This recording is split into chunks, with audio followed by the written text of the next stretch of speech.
Today is August 22nd. Welcome to Big Book Daily. My name is Rob. I am an alcoholic. It is a thrill, honor, and joy to be here with you today as we journey through the Big Book of Alcoholics Anonymous and the 12 Steps and 12 Traditions.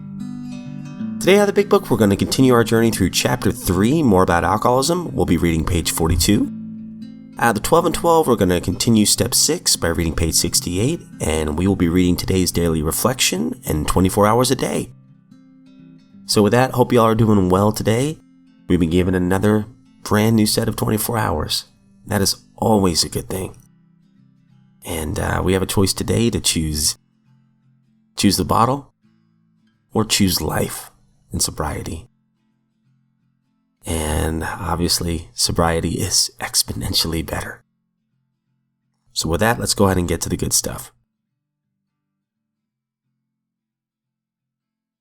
So out of the Big Book, the last couple of days, we've been learning about this guy named Fred. And, first he thought self-knowledge would do it. And sure enough, he goes back out and he drinks and actually has a pretty extended bender where he blacks out and doesn't know what happened for a couple of days.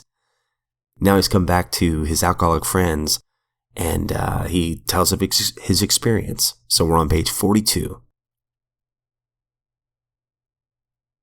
Two of the members of Alcoholics Anonymous came to see me.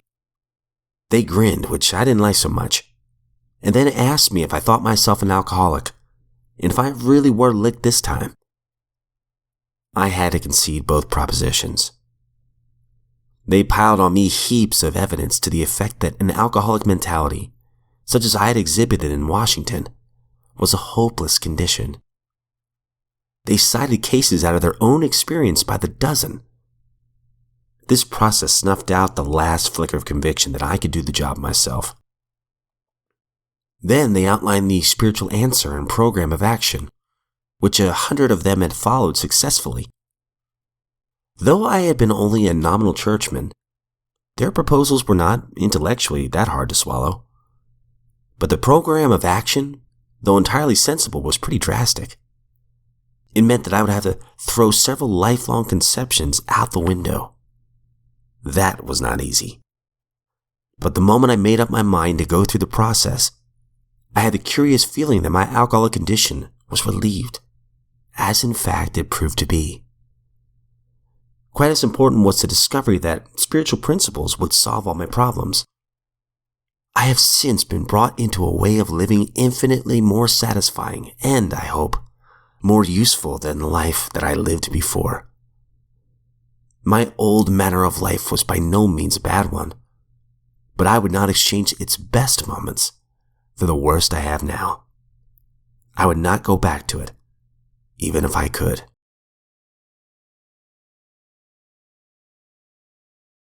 Moving on to the 12 and 12, we're on step 6. We're entirely ready to have God remove all these defects of character. And we've been talking about how instincts gone to the extreme can really cause destruction. And yesterday we talked about self-righteous anger, gossip, jealousy, and gluttony. And we're going to continue that idea on page 68. Some people, of course, may conclude that they are indeed ready to have all such defects taken from them. But even these people, if they construct a list of still milder defects, will be obliged to admit that they prefer to hang on to some of them. Therefore, it seems plain that few of us can quickly or easily become ready to aim at spiritual and moral perfection. We want to settle for only as much perfection as will get us by in life, according, of course, to our various and sundry ideas of what will get us by. So the difference between the boys and the men is the difference between striving for a self-determined objective and for the perfect objective, which is of God. Many will ask at once, how can we accept the entire implication of step 6? Why, that is perfection. This sounds like a hard question, but practically speaking, it isn't. Only step 1, where we made the 100% admission that we were powerless over alcohol, can be practiced with absolute perfection. The remaining 11 steps state perfect ideals. They are goals toward which we look, and the measuring sticks by which we estimate our progress. Seen in this light, Step 6 is still difficult, but not at all impossible. The only urgent thing is that we make a beginning and keep trying. If we would gain any real advantage in the use of this step on problems other than alcohol, we shall need to make a brand new venture into open-mindedness. We shall need to raise our eyes toward perfection and be ready to walk in that direction. It will seldom matter how haltingly we walk. The only question will be, are we ready? Daily Reflection, August 22nd. Seeking emotional stability. When we developed still more, we discovered the best possible source of emotional stability to be God Himself. We found that dependence upon His perfect justice, forgiveness, and love was healthy, and that it would work where nothing else would. If we really depended upon God, we couldn't very well play God to our fellows, nor will we feel the urge wholly to rely on human protection and care. 12 Steps and 12 Traditions, page 116. All my life I depended on people for my emotional needs and security. But today, I cannot live that way anymore.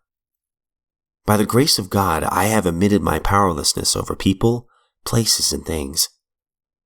I've been a real people addict. Wherever I went, there had to be someone who would pay some kind of attention to me. It was a kind of attitude that could only get worse because the more I depended on others and demanded attention, the less I received. I've given up believing that any human power can relieve me of that empty feeling. Although I remain a fragile human being who needs to work AA steps to keep this particular principle before my personality, it is only a loving God who can give me inner peace and emotional stability. 24 hours a day, August 22nd. AA Thought for the Day.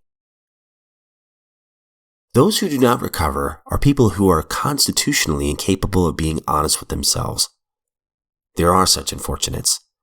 They are not at fault. They seem to have been born that way. They are naturally incapable of grasping and developing a manner of living which demands rigorous honesty. Their changes are less than average. There are those too who suffer from grave emotional and mental disorders, but many of them do recover if they have the capacity to be honest. Am I completely honest with myself and with other people? Meditation for the day. You can make use of your mistakes, failures, losses, and sufferings. It is not what happens to you so much as what use you make of it. Take your sufferings, difficulties, and hardships and make use of them to help some unfortunate soul who's faced with the same troubles. Then something good will come of your suffering, and the world will be a better place because of it. The good you do each day will live on, after the trouble and distress have gone, after the difficulty and the pain have passed away. Prayer for the day. I pray that I may make good use of my mistakes and failures. I pray that some good may result from my painful experiences. Okay, so we're already up on about 10 minutes here, so it's hard to pick one, but, our pain and our experience, that's the greatest gift that we can give others, because we have this unique experience, and especially as necessarily an alcoholic, we can uniquely help other alcoholics, and of course, other people who are non-alcoholics, because we've been through this pain, and we've seen the other side of it. And we can use all that experience and pass it on to somebody so that therefore they don't have to feel all the pain and do all the destructive deeds that we did. We can uniquely help somebody where others can't because they don't understand alcoholism like we do. And speaking of sobriety in the big book, I love what Fred said, by no means did I have an awful life before sobriety. I didn't. I can relate to that. But I wouldn't trade the best day before sobriety, for the life I have now.